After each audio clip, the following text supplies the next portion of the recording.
مولاي صل وسلم دائما أبدا على حبيبك خير الخلق كلهم مولاي صل وسلم دائما أبدا على حبيبك.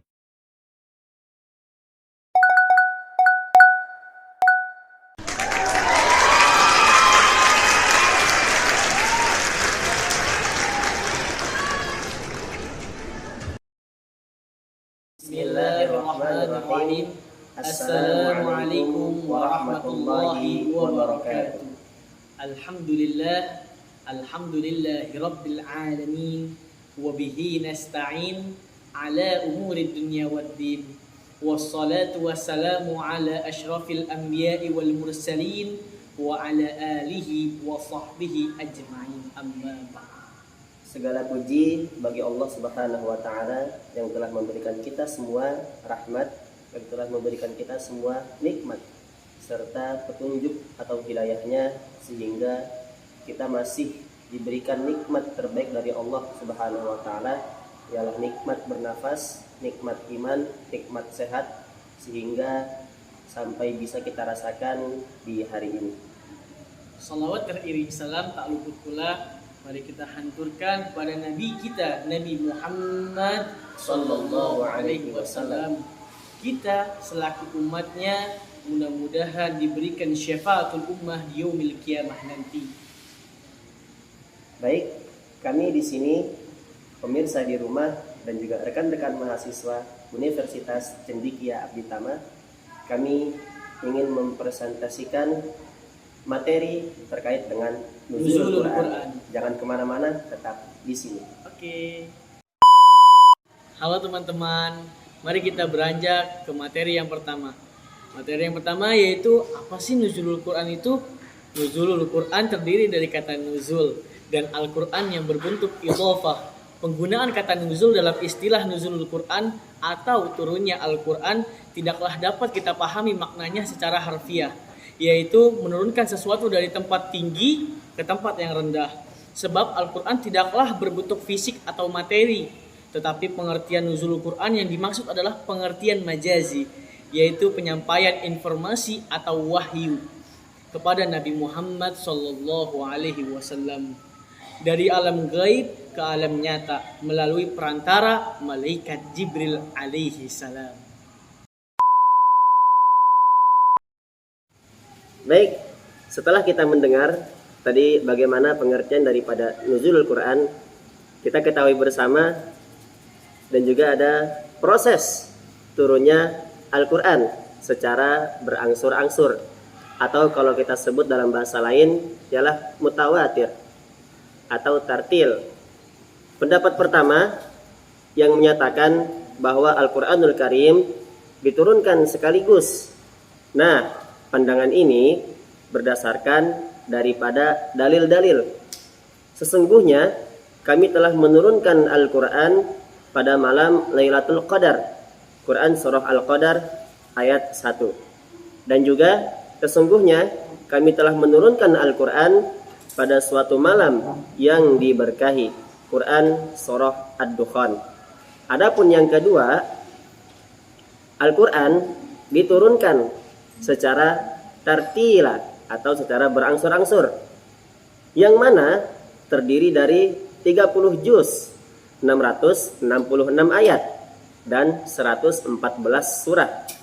Diturunkan kepada Nabi Muhammad SAW melalui perantara, yakni malaikat Jibril alaihi salam selama 22 tahun, 2 bulan dan 22 hari. Jadi Al-Quran diturunkan, ada yang berpendapat bahwasanya Al-Quran diturunkan secara langsung dan juga diturunkan secara tartil atau berangsur-angsur. Oke teman-teman, tadi kita setelah mendengarkan bahwasanya proses Al-Quran itu turun secara langsung dan secara berangsur. Dan sekarang apa sih hikmah turunnya Al-Quran itu? Nah, mari kita simak ya. Hikmah turunnya Al-Quran yang pertama itu untuk menguatkan hati.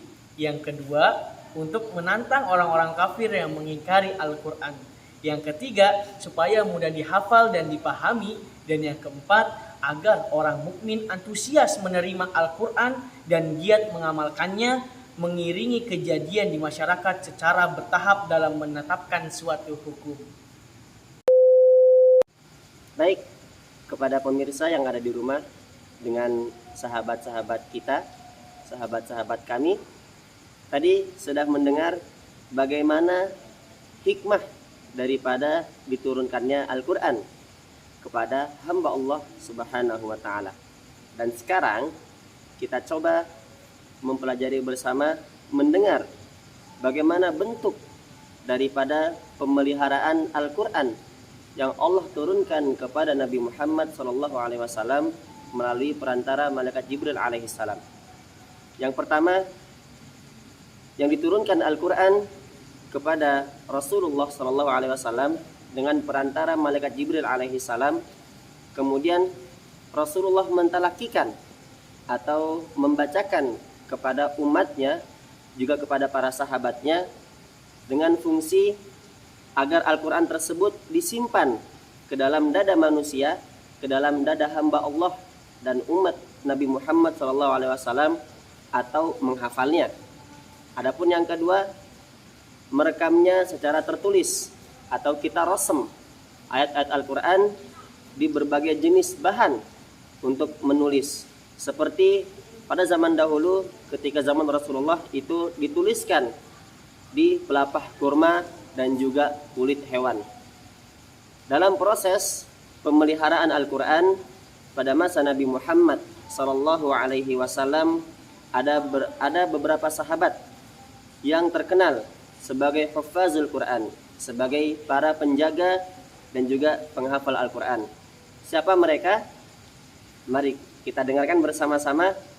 Mereka adalah Ubay bin Ka'ab yang wafat tahun 642 Masehi.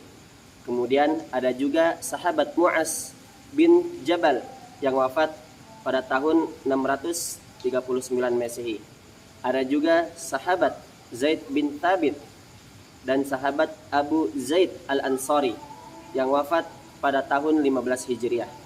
Ada juga sahabat Ali bin Abi Thalib dan juga Sa'ad bin Ubaid yang pada saat itu wafat pada tahun 637 Masehi. Ada juga sahabat Abu Al-Darda yang wafat pada tahun 652 Masehi, dan Ubaid bin Muawiyah dan juga Utsman bin Affan dan Tamim Al-Dari yang wafat pada tahun 660 Masehi. Dan juga ada juga sahabat yang menghafalkan Al-Quran dan disimpan ke dalam dadanya serta menjaganya. Ada Abdullah bin Mas'ud yang wafat pada tahun 625 Masehi. Kemudian Salim bin Ma'qil yang wafat pada tahun 633 Masehi. Dan juga ada Ubadah bin Samit, ada Abu Ayyub yang wafat 672 Masehi, dan ada Mujammi' bin Jariyah. Nah, merekalah orang-orang para hufaz yang terkenal pada sahabat-sahabat Rasulullah SAW, sehingga mereka menyimpannya di dalam dada, di dalam hati mereka, sekaligus untuk agar para umat Nabi Muhammad tidak lupa, maka mereka para sahabat berusaha untuk menuliskan, terutama di pelepah kurma ataupun di kulit-kulit hewan yang lainnya.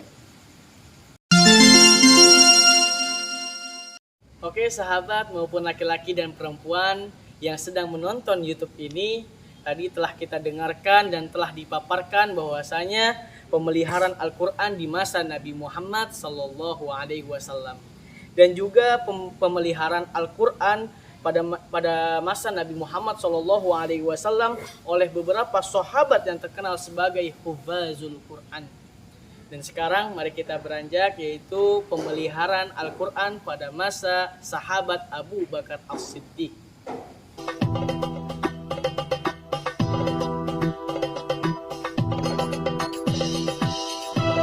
Bahwasanya sahabat Abu Bakar As-Siddiq yang memerintahkan pertama penghimpunan Al-Quran, dan sahabat Umar bin Khattab adalah pencetus ide yang brilian. Dan sahabat Zaid bin Thabit adalah aktor utama yang melakukan kerja besar penulisan Al-Quran secara utuh dan sekaligus menghimpunnya dalam bentuk mushaf. Pemeliharaan Al-Quran di masa Abu Bakar dinamakan pengumpulan yang kedua. Baik, para pemirsa, sahabat yang ada di rumah maupun penonton setia dan juga rekan-rekan mahasiswa di Universitas Cendekia Pitama. Tadi telah kita dengarkan bersama-sama bagaimana pemaparan pemeliharaan Al-Quran pada zaman sahabat Abu Bakar As-Siddiq. Dan sekarang kita coba mendengarkan kembali bagaimana pemeliharaan Al-Quran pada zaman Utsman bin Affan.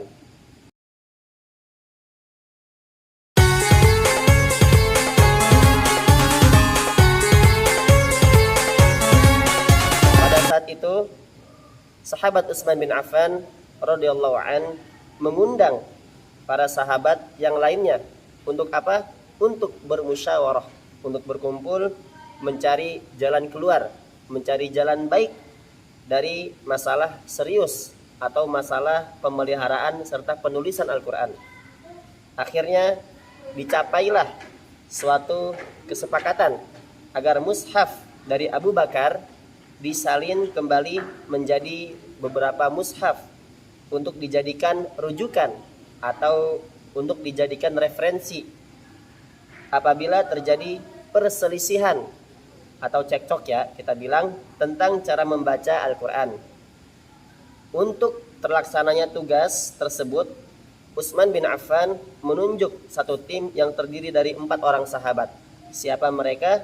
Yang pertama ada sahabat Zaid bin Thabit, kemudian yang kedua ada sahabat Abdullah bin Zubair, yang ketiga ada sahabat Sa'id bin As, dan juga ada sahabat Abdurrahman bin Haris bin Hisham.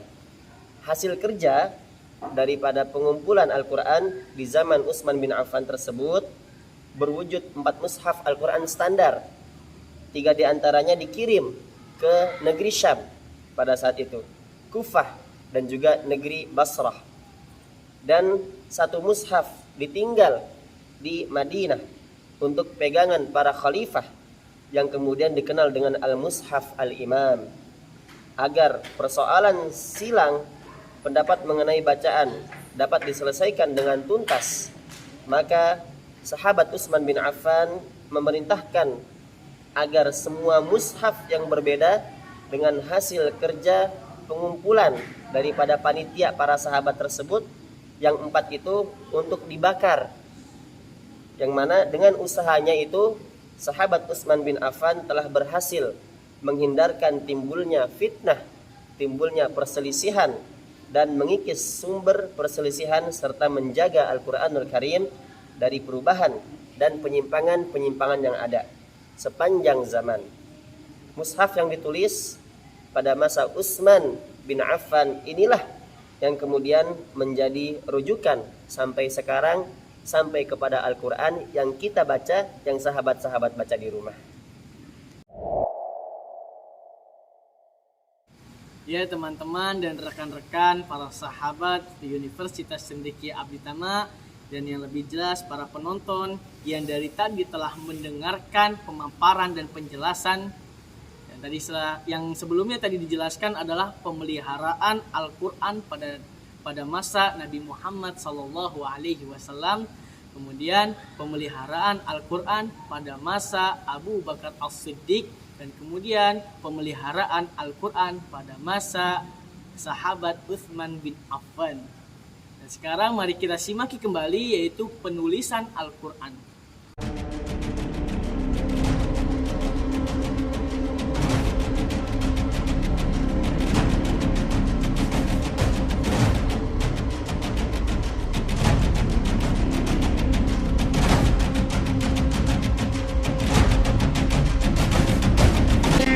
Dalam kerja penyalinan Al-Quran ini, mereka mengikuti ketentuan-ketentuan yang disetujui oleh khalifah atau sahabat Utsman bin Affan. Di antara ketentuan-ketentuan itu adalah bahwa mereka menyalin ayat berdasarkan riwayat mutawatir. Kemudian mereka mengabaikan ayat-ayat mansukh dan tidak diyakini dibaca kembali di masa hidup Nabi Shallallahu Alaihi Wasallam. Tulisannya secara maksimal maupun diakomodasi qiraat yang berbeda-beda. Dan menghilangkan semua tulisan sahabat yang tidak termasuk ayat Al-Quran. Para penulis dan para sahabat pun setuju dengan tulisan yang mereka gunakan ini. Para ulama menyebut cara penulisannya ini sebagai rasm al-mushaf, karena cara penulisan ini disetujui oleh sahabat Utsman bin Affan sehingga sering pula dibangsakan oleh Utsman bin Affan, sehingga mereka sebut rasm ini adalah rasm Utsmani. Namun demikian pengertian rasm ini terbatas pada mushaf oleh tim 4 di zaman Utsman dan tidak mencakup rasm Abu Bakar pada zaman Nabi SAW. Bahkan Khalifah Utsman membakar salinan-salinan mushaf tim 4 karena khawatir akan beredarnya dan menimbulkan perselisihan di kalangan umat Islam. Hal ini nanti membuka peluang bagi ulama kemudian untuk berbeda pendapat tentang kewajiban mengikuti rasm Utsmani. Tulisan ini sudah tersebar di belahan dunia.